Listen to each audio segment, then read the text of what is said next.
ప్రభునందు ప్రియమైన దేవుని బిడ్డలారా, క్రీస్తు నామములో మీ అందరికీ ప్రేమతో వందనాలు తెలియజేస్తున్నాను. దేవుడు మనకు అనుగ్రహించిన ఈ సమయంలో దేవుని మాటలను కొద్దిసేపు మనం ధ్యానించుకుందాం. ఈ ఉదయకాలం ముందు మనం నేర్చుకోబోతున్నటువంటి పాఠము పెద్దల పారంపర్యాచారములు. ఈ ఉదయకాలం ముందు మనం నేర్చుకోబోతున్నటువంటి పాఠము పెద్దల పారంపర్యాచారములు. ఏం లేదు, పాఠం పేరు పెద్దగా ఉంది, కానీ మనం చదువుకోబోతున్నటువంటిది పోయిన వారము గడిచిన ఆదివారము ఏ వాక్యాన్ని అయితే చదువుకున్నామో దాన్ని కొనసాగిస్తున్నాను. ప్రపంచ నమ్మకాలు అనేవి అనేకమైనవి ఉన్నాయి. నమ్మకము ఉంటే పర్లేదు, కానీ అది ఎక్కడి దాకా వెళ్ళిపోతుంది అంటే మూఢ నమ్మకము దాకా వెళ్ళిపోతుంది. అలా మూఢ నమ్మకం దాకా మనము వెళ్ళిపోకూడదు. దాని ఒక గుడ్డి నమ్మకంగా కాకుండా దాని వెనక ఏదైనా ఒక కారణం ఉందా అని ఆలోచించుకొని ఆ కారణాన్ని బట్టి దాన్ని మనం గౌరవిస్తే బాగుంటుంది అని మన పాఠం యొక్క ఉద్దేశం. ఈరోజు అదే మాటను కొనసాగిస్తూ నేను కొత్త విషయాలు ఏమీ చెప్పట్లేదు, మీకోసము ఒక బుక్ కూడా తీసుకొని వచ్చాను. This is the 4th standard English text book. మన తెలంగాణ రాష్ట్రం అంతటా ప్రభుత్వము 4వ తరగతికి ముద్రించినటువంటి ఇంగ్లీష్ పాఠ్య పుస్తకాన్ని నేను తీసుకొని వచ్చి ఇక్కడ మీకు ఎంతమందికి ఎంత దాకా కనిపిస్తుందో నాకైతే తెలియదు, కానీ ఇక్కడ ఒక చిన్న బొమ్మ మీకు కనిపిస్తుంది. ఈ కనిపించిన వాళ్ళు ఒకసారి ఏం జరుగుతుందో చెప్పగలరా? కనిపించిన వాళ్ళు, ఒక వ్యక్తి దారిలో వెళ్తున్నాడు, అతనికి నల్ల పిల్లి ఎదురొచ్చింది. సంతోషపడుతున్నారా? ఏం చేస్తున్నారు చూడండి సార్. దాన్ని చీరించుకుంటున్నారు. You dirty black cat, go away from my way అంటున్నారు. వెళ్తుంటే నల్లపిల్లి ఎదురొచ్చింది కదా. నల్లపిల్లి ఎదురొస్తే దాన్ని తేలుతున్నారు. ఇది అన్నమాట. ఓకేనా? సో దీన్ని బట్టి మళ్ళీ మనుషులుగా ఏం చెప్తామంటే వర్ణ భేదాలు లేవు, కుల మతాలు లేవు, నల్లవారు తెల్లవారు అని లేదు. మరి జంతువులు, నల్లపిల్లి ఎదురైతే ఎందుకు? ఇది నేను నా బాధగా నేను చెప్పట్లేదు, నా ఉద్దేశంగా నేను చెప్పట్లేదు. పాఠ్య పుస్తకంలోనే అది వేశారు. ఇలాగ వేసి దీనికి సంబంధించిన పాఠము ఇక్కడ చెప్తున్నారు. ఏమని చెప్తున్నారు చూడండి, ఒకసారి మీకు చూపిస్తాను. ఇది చూపించిన తర్వాత నేను వెళ్తాను. ఇది పాఠం పేరు superstitions in the world. Superstitions in the world.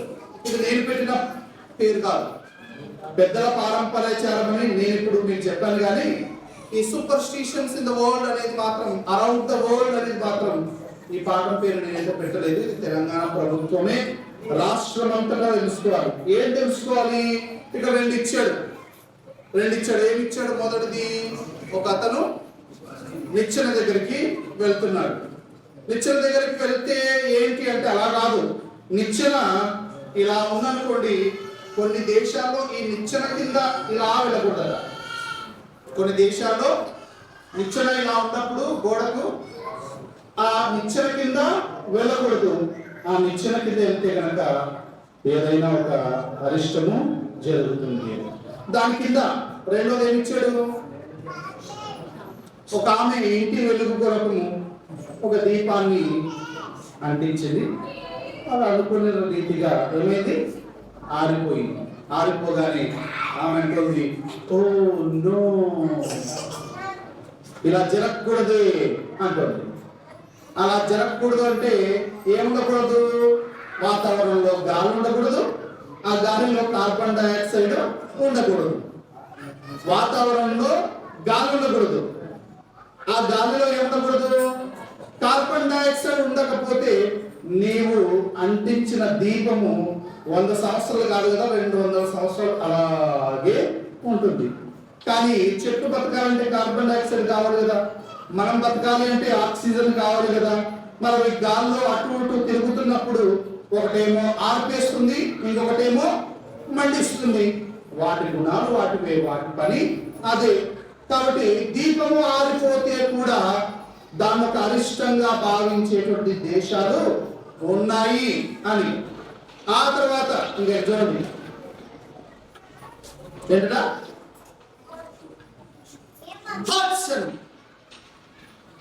అంటే తుమ్మితే కూడా, ఇవన్నీ నా మనసులో ఉద్దేశాలు కాచాలని నేను చెప్తాను.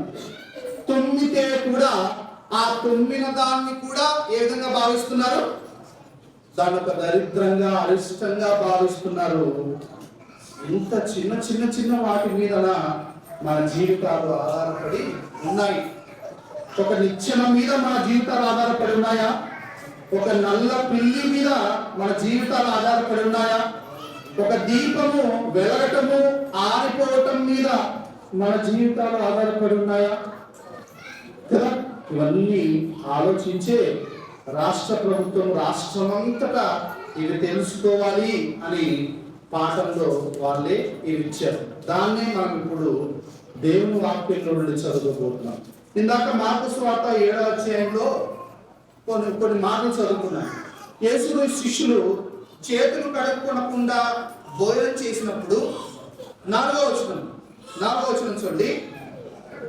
3వ వచనం, పరిసయ్యులను యూదులందరూ పెద్దల పారంపర్యాచారమును బట్టి చేతులు కడుక్కుంటేనే గాని భోజనం చేయరు.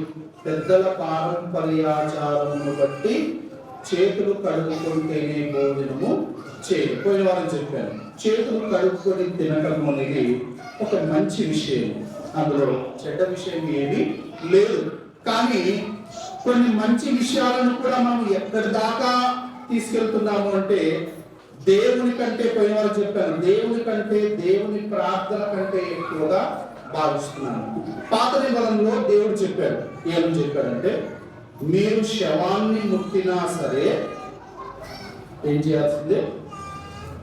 పస్కాను ఆచరించాల్సిందే అని చెప్పాడు. ఓకేనా? మీరు శవమును ముట్టినా సరే ఏం చేయాల్సిందే?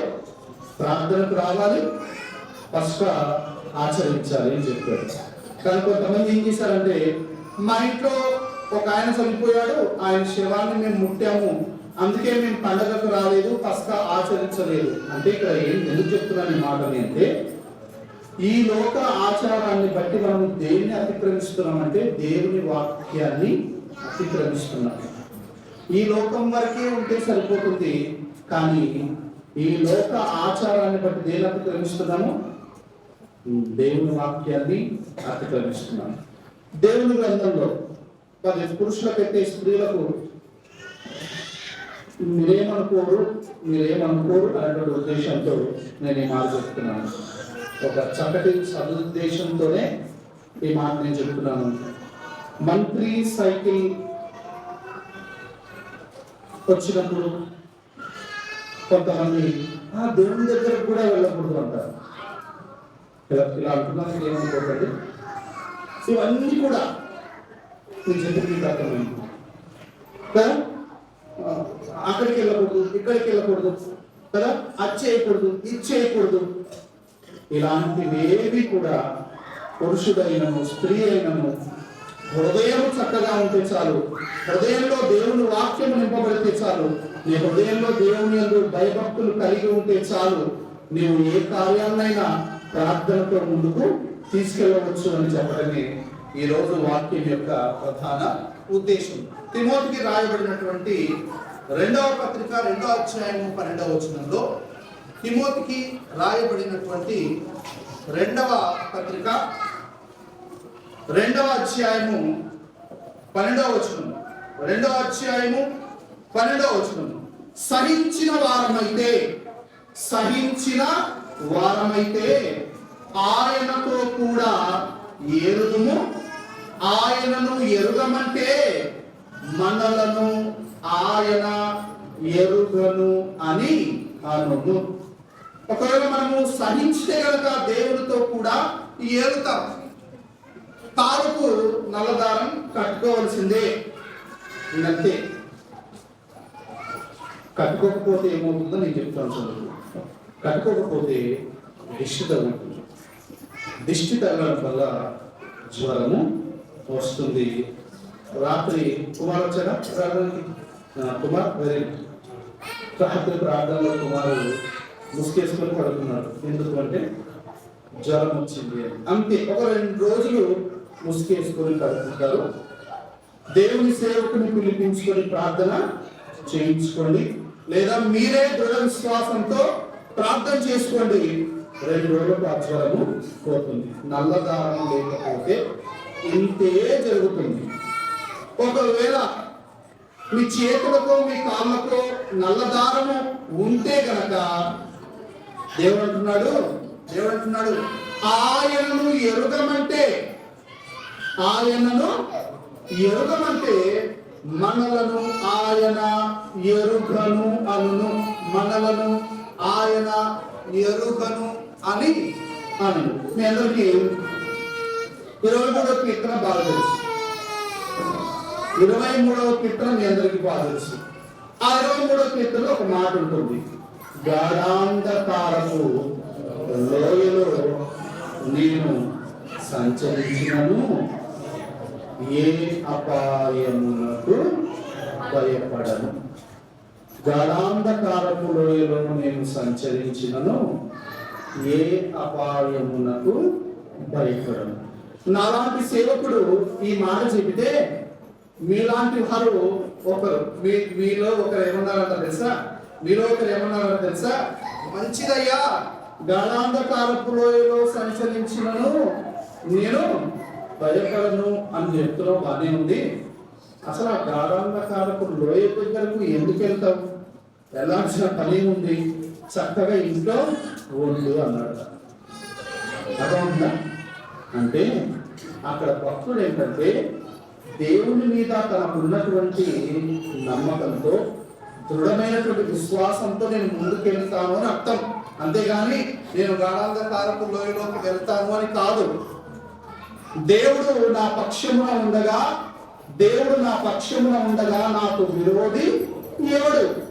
దేవుడు మన పక్షమున ఉండగా మనకు దిష్టిని తీసుకొని వచ్చేది ఏంటి? మనకు నష్టమును తీసుకొని వచ్చేది ఏంటి? రైట్. మరి అన్న, పోయిన వారం నుండి ఈ వారం వరకు చెప్తున్నావు కదా, మరి అలాంటప్పుడు భారతదేశంలో ఉన్న ప్రతి ఆచారాన్ని కూడా మనము తీసేస్తే బాగుంటది కదా అంటే అలా కుదరదు. ఎందుకంటే ఇప్పుడు స్త్రీలు దేవుని సందులో ఇంత చక్కగా అలంకరించుకొని చీరలు కదా ఇవన్నీ కట్టుకుంటున్నామంటే అది మన భారతదేశం యొక్క సాంప్రదాయం. మనము పెళ్ళిళ్ళలో తాళి కడుతున్నాం, అది కూడా భారతదేశ సాంప్రదాయం. పెళ్ళిళ్ళలో పెళ్లి కుమార్తెకు కాల్చి మెట్టలు ధరింపజేస్తాడు, అది కూడా సాంప్రదాయం, మన భారతదేశ సాంప్రదాయం. అంటే మనము ఈ దేశంలో పుట్టి పెరుగుతున్నాం కాబట్టి దేవుని వాక్యానికి ఏవేవైతే ఆటంకంగా ఉండవో వాటిని మనము అనుసరిస్తున్నాము. దేవుని వాక్యానికి ఏవైతే ఆటంకమో వాటిని మనము అనుసరించకూడదు అని చెప్పేదే ఈ 2 వారముల యొక్క వాక్యము. సహించిన వారమైతే నిజంగా ఒకవేళ కనుక నీ ఇంటికి మామిడాకులు లేకపోతే, లేదా నువ్వు ఒక ఇల్లు కడుతున్నావు, దిష్టి బొమ్మ తెచ్చి పెడతారు. ఆ దిష్టి బొమ్మ తెచ్చి పెడితే ఆ కడుతున్నటువంటి ఆ కన్స్ట్రక్షన్, ఆ నిర్మాణం అనేది సజావుగా సాగుతుంది అనేది నీ అభిప్రాయం. కానీ దేవుడు అంటున్నాడు, సహించిన వారమైతే ఆయనతో కూడా ఏలుదును. ఒకవేళ నీకు నష్టమే జరిగింది, నువ్వు ఆ దిష్టి బొమ్మ తెచ్చి పెట్టలేదు, నీకు నష్టమే జరిగింది, సహించు. కాస్త సహనం కలిగి ఉండు. సహించు వారమైతే ఏం చేస్తాము? దేవునిలో కూడా ఏలుతాం. ఇక మేము మాకు దేవుడు అంటే నమ్మకం లేదు, ప్రార్థన అంటే నమ్మకం ఎరగను అంటే ఆయన కూడా మిమ్మల్ని ఎరగను. నాకు తెలియదు కదా, నాకు కూడా మీరు ఎవరో తెలీదు అంటారు. ప్రభువా ప్రభువా అని పిలిచేవాడు కాదు.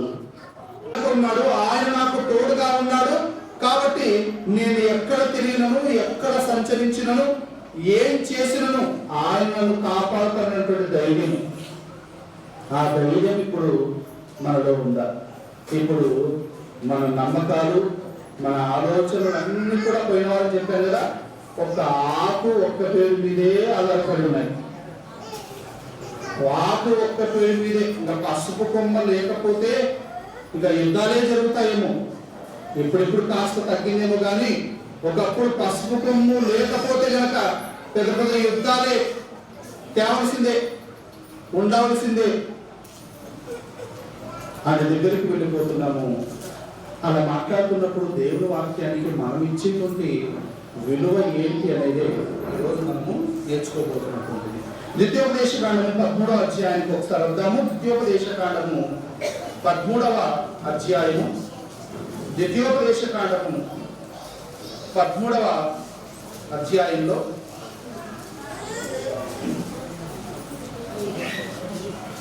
మొదటి 3 వచనాలు చదువుతున్నాను. మొదటి 3 వచనాలు. ప్రవక్తయే గాని కలలు కనువాడే కాని నీ మధ్య లేచి నీ ఎదుట సూచక క్రియ అయినను మహత్కార్యములైనను చేసి నీవు ఎరుగని ఇతర దేవతలను అనుసరించి పూజింతము రమ్మని చెప్పినలా అతడు నీతో చెప్పిన సూచక క్రియ గాని మహత్కార్యము గాని సంభవించినను ఆ ప్రవక్త మాటలను, కలలు కనువాని మాటలను వినకూడదు.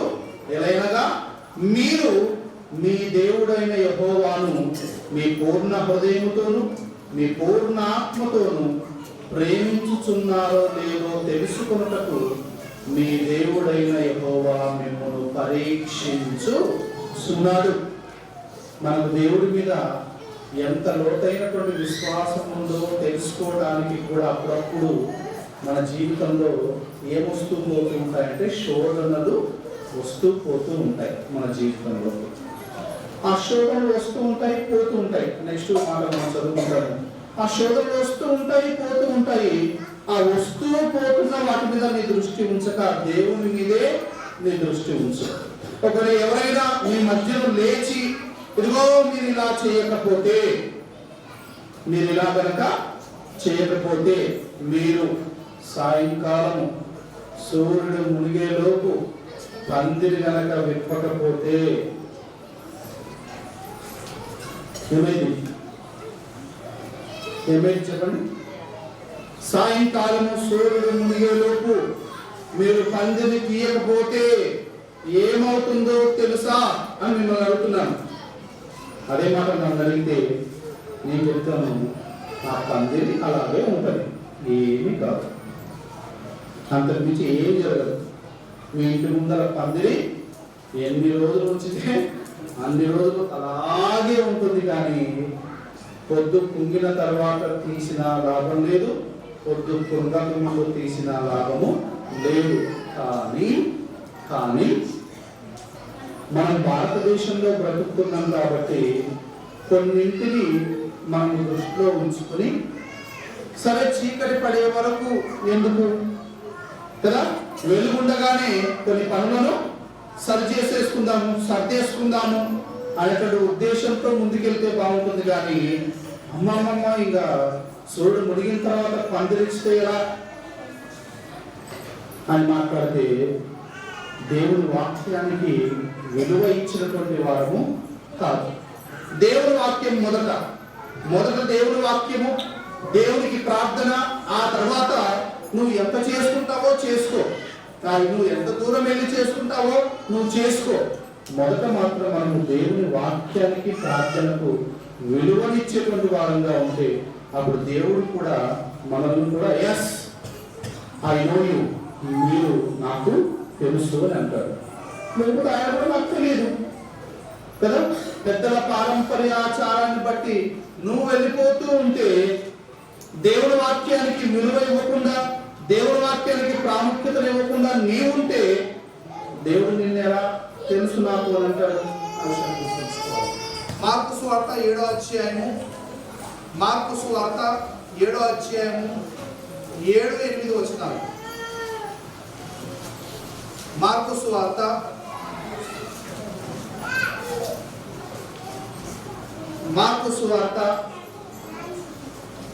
7వ అధ్యాయము 7-8 వచనాలు.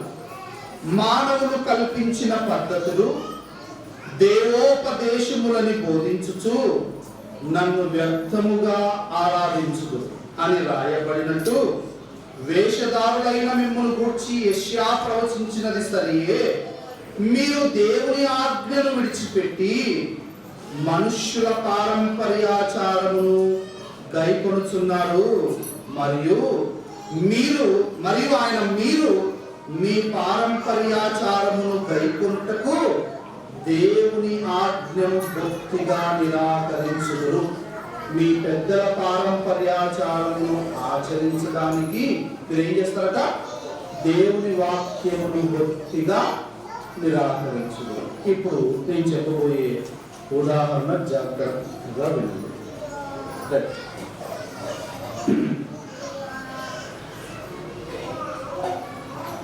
అల్లంపూర్ తెలిసింది, తెలుసా? అల్లంపూర్ తెలుసు. అల్లంపూర్లో సంత మార్కెట్ తెలుసు. సంత మార్కెట్లో 2 సంఘాలు ఉన్నాయి.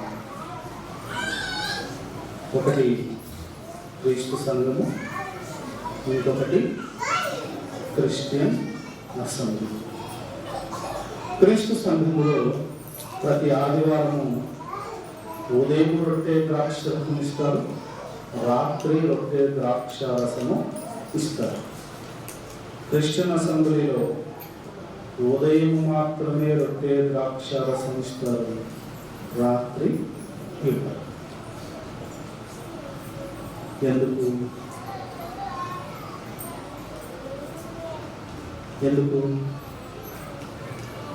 మనం తెచ్చిపెట్టుకుందే. ప్రొద్దు కుంగక ముందే పందిరి తీయాలి, సూర్యుడు మునిగిపోకముందే సమాధి చేయాలి కదా. సూర్యుడు కుంగక ముందే ఇది చేయాలి, అది చేయాలని మన మెదడులో నింపుకున్నాం కదా. అందుకే చాలా సంఘాలు రాత్రిపూట రొట్టె ద్రాక్షారసము ఇవ్వవు. ఎందుకు? రాత్రిపూట చేయకూడదు. మరి ప్రభువైన యేసుక్రీస్తు వారు ఎప్పుడు చేశారు? రాత్రి. అసలు మనం ఆచరిస్తున్నటువంటి ఈ ఆచారం పేరే ఏం పేరు? ప్రభు రాత్రి భోజనం, ద లాస్ట్ సప్పర్ అంటారు. ఎంతమంది ఇళ్ళలో, మీ ఇళ్ళలో ఒక ఫోటో ఉంటుంది. ప్రభు అయినటువంటి యేసుక్రీస్తు వారు తన శిష్యులందరితో కూడా బల్ల మీద కూర్చొని ఉంటారు, బల్ల ముందు. ఓకేనా? దాన్ని ఒక చిత్రకారుడు చక్కగా చిత్రించాడు. ఆ ఫోటో పేరు ఏంటో తెలుసా?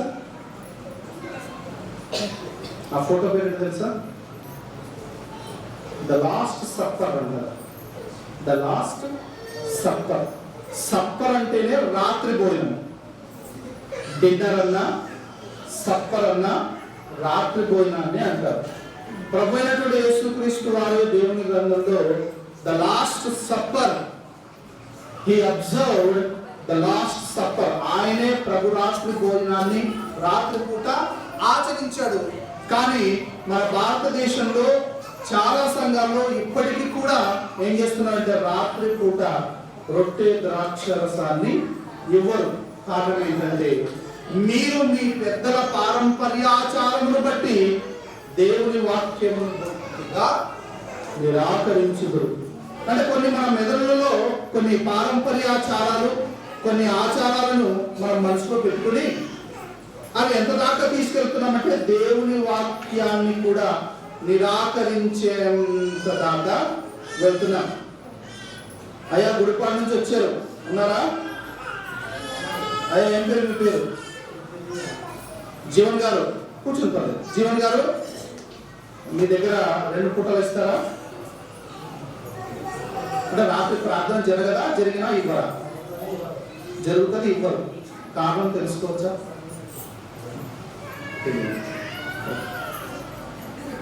గుడిపాడు నుంచి సోదరులు వచ్చారు, వాళ్ళ దగ్గర కూడా రాత్రి ప్రార్థన జరుగుతుంది.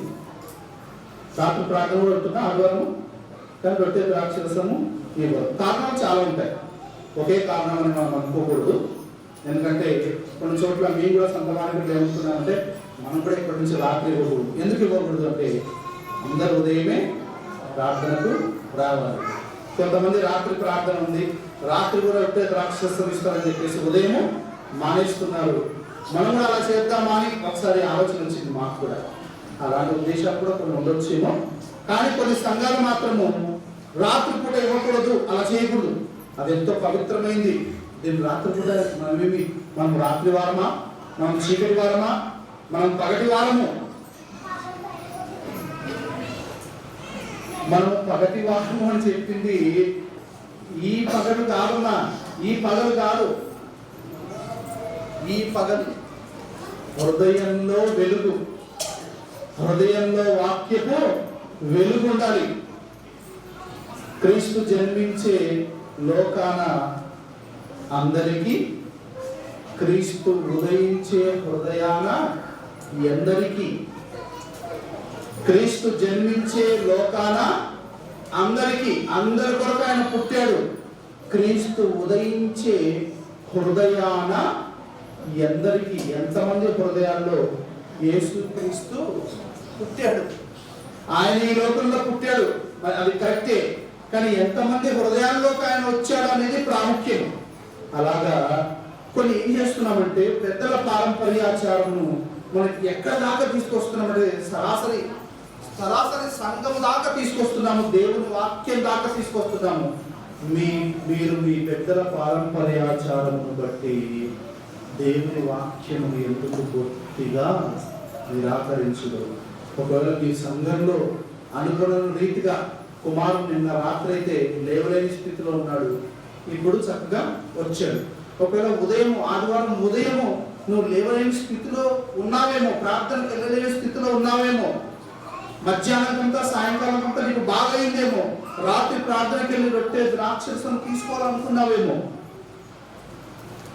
ఒకవేళ అవకాశం లేకపోతే, కాబట్టి కొన్ని లోక సంబంధమైనటువంటి వాటిని బట్టి ఆ తర్వాత ముందుకెళ్ళిపోతాం. హోషేయ గ్రంథము 6వ అధ్యాయం. హోషేయ గ్రంథము 6వ అధ్యాయం పాత నిబంధనలో హోషేయ గ్రంథము 6వ అధ్యాయము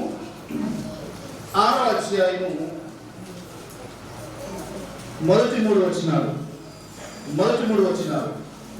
మనము యెహోవా యొద్దకు మరలుదము రండి, ఆయన మనలను చీల్చివేసెను, ఆయనే మనలను స్వస్థపరచును, ఆయన మనలను కొట్టెను, ఆయనే మనలను బాగు చేయును, 2 దినములైన తర్వాత ఆయన మనలను బ్రతికించును, మరియు ఆయన సముఖమందు బ్రతుకున్నట్లు 3వ దినమున ఆయన మనలను స్థిరపరచును. చదువుకున్న ఈ మాట బాగా గమనించండి. ఆయనే మనల్ని చీల్చి వేసను. మనకి ఏదైనా సంభవించాలి అన్నా అది దేవుని ద్వారానే. మనం ఏదైనా బాగుపడాలి అన్నా అది దేవుని ద్వారా. జాగ్రత్తగా గమనించాలి. ఆయన మనలను చీల్చి వేసను, ఆయనే మనలను స్వస్థపరచును. చేతికి నువ్వు ఏదో కట్టుకుంటే అది నిన్ను స్వస్థపరచదు. నీ ఇంటి గుమ్మానికి ఏదో నువ్వు తాకిస్తే అది నిన్ను చీల్చివేయదు, అది నీకు నష్టాన్ని చేకూర్చదు. నీ ఇంటి చుట్టూ ఏదో చల్లితే అది నీకు ఆరోగ్యాన్ని ఇవ్వదు. ఆయనే మనల్ని చీల్చివేసెను, ఆయనే మనల్ని బాగు చేయును, 2 దినములైన తర్వాత ఆయన మనలను బ్రతికించును. నీ జీవితంలో నీకు సంభవిస్తున్నటువంటివి రెండే రెండు. ఒకటి, దేవుని దీవెన నీకు వచ్చింది అంటే నువ్వు దేవుని వాక్య ప్రకారంగా నడుస్తున్నావు. ఒకవేళ నీకు ఏదైనా ఆపద వచ్చింది అంటే నువ్వు దేవుని వాక్యాన్ని అనుసరించి జీవించలేదు. ఈ రెండే చూడండి మన జీవితాలు. దేవుని వాక్యాన్ని అనుసరించి జీవిస్తున్నావా? దేవుని వాక్యాన్ని అనుసరించి జీవిస్తున్నావా లేదా? అంతేగాని ఉదయం లేచి మీ అమ్మ ముఖం చూసావా? ఉదయం లేచి మీ నాన్న ముఖం చూసావా? ఒరే మీ అమ్మమ్మ ముఖం చాలా మంచిదిరా, ఉదయం లేవగానే ఆ ముఖం చూడరా. అందుకే ఈ బుక్ లో ఒక కథ ఉంది. ఈ బుక్ లో ద అన్లక్కీ ఫేస్ అని హీరా చంద్ అని ఒకడు ఉంటాడు. హీరా చంద్ అనే వ్యాపారి ఉంటాడు ఢిల్లీలో. ఉదయం లేవగానే వీడి ముఖము ఎవరు చూసినా, ఎవరైతే వాడి ముఖం చూస్తారో మనకి నష్టం జరుగుతుంటుంది. ఈ మాట ఆ నోట ఈ నోట ఈ నోట ఆ నోట వెళ్ళి చివరికి ఎక్కడి దాకా వెళ్ళిపోతుంది? రాజు గారి దగ్గరికి వెళ్తుంది. అయ్యా, మన రాజ్యంలో ఒకడున్నాడు, వాడి యొక్క ఫేస్ ఎంత దరిద్రం అంటే ఉదయం లేవగానే వాడిని ఎవరైతే చూస్తారో వారి జీవితం ఆ రోజంతా దరిద్రంగా ఉంటుందని చెప్తే అప్పుడు రాజుగారు చెప్పారు, తలే వాడిని పడుకున్నట్టుగా ఏం చేయండి, ఎత్తుకురండి, మన తల గంటలు కట్టి ఎత్తుకురండి.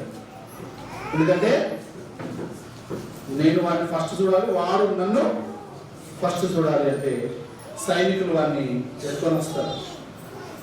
ఎత్తుకొని వచ్చి గంటలు తీస్తారు. గంటలు తీయగానే వాడు రాజుగారిని చూడగానే అక్కడి నుంచి ఒక కేక, ప్రభు! రాణి గారికి అస్వస్థత కలిగింది అనగానే అక్కడికి పరిగెడతాడు. అప్పటికి ఇంకా మన రాజుగారి టిఫిన్ కూడా చేసి ఉండదు. రాణి గారి దగ్గరికి పరిగెడతాడు. పరిగెట్టి వైద్యుని పిలిపిస్తాడు. ఆ వైద్యుడు వచ్చి ఈ రోజంతా ఆమె బెడ్ మీదే ఉండాలి, ఏమీ తినకూడదంటే ఆమెతో పాటు రాజుగారు కూడా వస్తుంటారు సాయంత్రం వరకు. అప్పుడు కొంతమంది మెల్లగా వచ్చి, రాజా చెబితే విన్నావా, వాడి ముఖం చూడవద్దు అంటే చూశావు, అందుకే రాణి గారికి ఎలా అయింది, మీరు కూడా రోజంతా కదా తినకుండా ఉన్నారు. సరే, ఈ మాట నేను రాని తీసుకురండి, ఆహారం తీసుకురాని తింటాను అంటే తెచ్చిన ఆహారం చల్లగా ఉంది. చల్లగా వేడి చేసుకొని తీసుకొని రాపోరా అంటే వాడు అక్కడే వెళ్ళిపోయాడు. అప్పటికే రాత్రి కూడా అయిపోయింది. అప్పుడు నమ్మాడు రాజుగారు, నిజమే, వీడి ముఖం చూస్తే ఖచ్చితంగా ఏదో అరిష్టమే అనుకుని వీడిని ఉరి తీయండి అన్నాడు. వీడిని ఉరి తీయండి అన్నాడు. రైట్. ఇంకా కొన్ని రోజుల్లో వాడు చనిపోతాడు.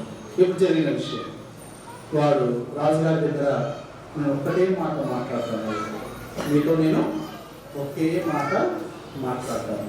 రైట్ రాజా, మీరు నా ముఖం చూశారు, నా ముఖం చూసినందుకు మీరు ఒక రోజంతా తినలేదు, ఇది మీకు వచ్చిన దరిద్రం. రాజా, నేను ఉదయం లేవగానే మీ ముఖం చూసినందుకు నాకు ఉరి శిక్ష పడింది. ఇప్పుడు ఎవరి ముఖం ఎక్కువ దరిద్రం రాజా అని అడిగాడు. ఒకరోజు ఆకలి కొని ఉండటం ఎక్కువ దరిద్రమా, ఒకరి ముఖం చూడటం వల్ల ప్రాణాలు పోవటము ఎక్కువ దరిద్రమా చెప్పండి రాజా అంటే అప్పుడు ఆ రాజు అన్నారంట, ఇది నీ తెలివి కాదు, నీ వెనక ఎవరో ఉన్నారు. ప్రభు అయినటువంటి యేసు క్రీస్తు మన వెనక ఉన్నాడు. దేవుడు మన పక్షమున ఉండగా మనకు విరోధి ఎవడు?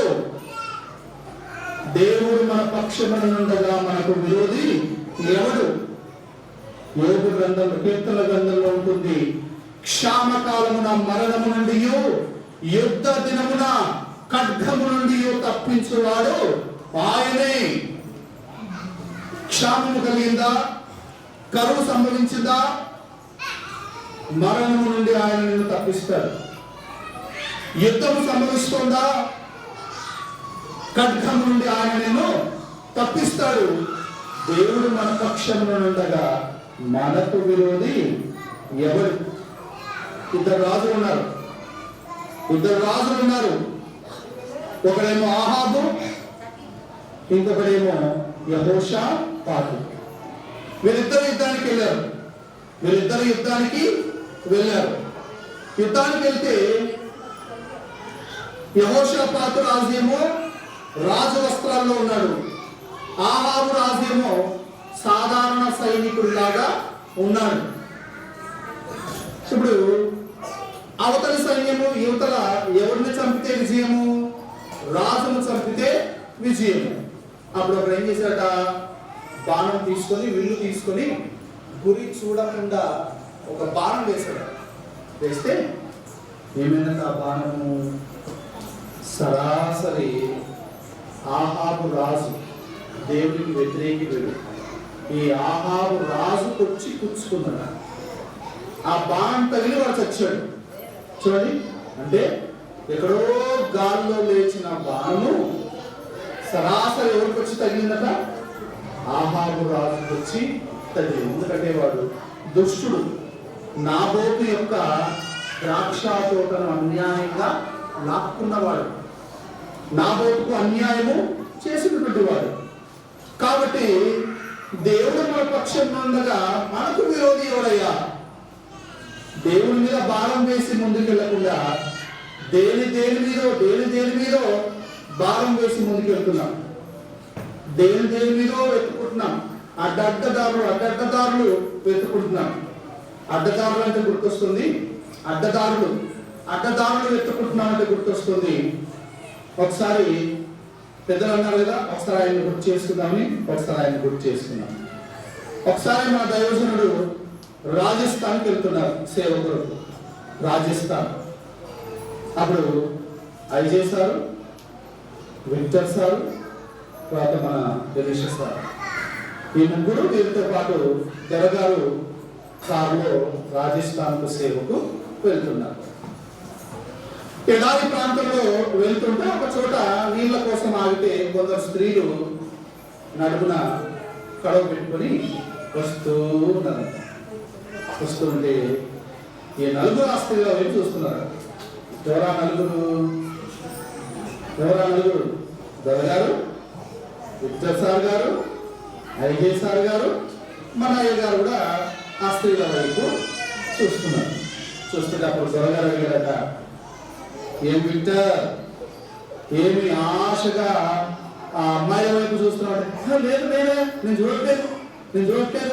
నేను వాళ్ళ బట్టలు విచిత్రంగా ఉన్నాయి, వాళ్ళ కడవలు విచిత్రంగా ఉన్నాయి, అవి చూస్తున్నాను అన్నారు. ఐఎస్ అన్నారు కదా, ఏమయ్యా నువ్వు కూడా అమ్మాయిల వైపు చూస్తున్నావు అంటే లేదు అని ఏదేదో చెప్పారట. ఎలీషా, గమనించాను నువ్వు కూడా చూస్తున్నావంటే అప్పుడు మన సార్ అన్నాడంట, ఎస్ నేను చూశాను అన్నాడు. అడ్డదారులు ఎత్తుకోలేదు, నేను అమ్మాయిలను అందరినీ చూశాను.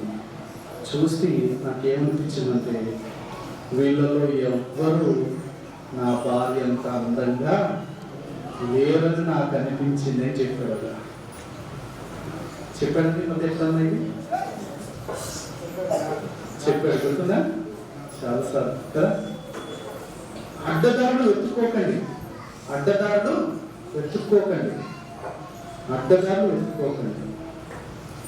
Straight forward. చిన్నగా మన దైవజనులాగా ఎలా ఉండాలి? స్ట్రైట్ ఫార్వర్డ్ ఉండండి. అవును గారు, చూశాను అమ్మాయిలను అందరినీ చూశాను, ఒక్కరు కూడా నా భార్య అంత అందంగా లేరు అన్నారు. సో కాబట్టి మనం బ్రతుకుతున్నటువంటి మన జీవితంలో ఎందుకు అడ్డదారులను వెతుక్కుంటున్నాము?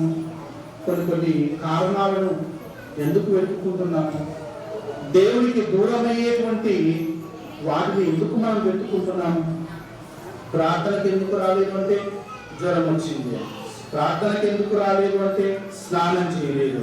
ప్రార్థనకి ఎందుకు రాలేదు అంటే అది అయిందని. ప్రార్థనకి ఎందుకు రాలేదు అంటే ఇది అయిందని. ఎన్ని కారణాలు ప్రార్థన రాకపోవడానికి కదా. హృదయము చక్కగా ఉంటే చాలని ప్రభువు కోరుకుంటున్నాడు. ముందుకెళ్ళిపోదా. రైట్. తెస్సలోనికైలకు రాయబడిన రెండవ పత్రిక, తెస్సలోనికైలకు రాయబడినటువంటి రెండవ పత్రిక 2వ అధ్యాయం, తెస్సలోనికైలకు రాయబడినటువంటి రెండవ పత్రిక 2వ అధ్యాయం 9 నుంచి 12 వచనాలు చదువుకుందాము. 9 నుండి 12 వచనాలు. నశించుచున్నవారు తాము రక్షింపబడుటకై సత్య విషయమైన ప్రేమను అవలంబింపకపోయిరి గనక వారి రాక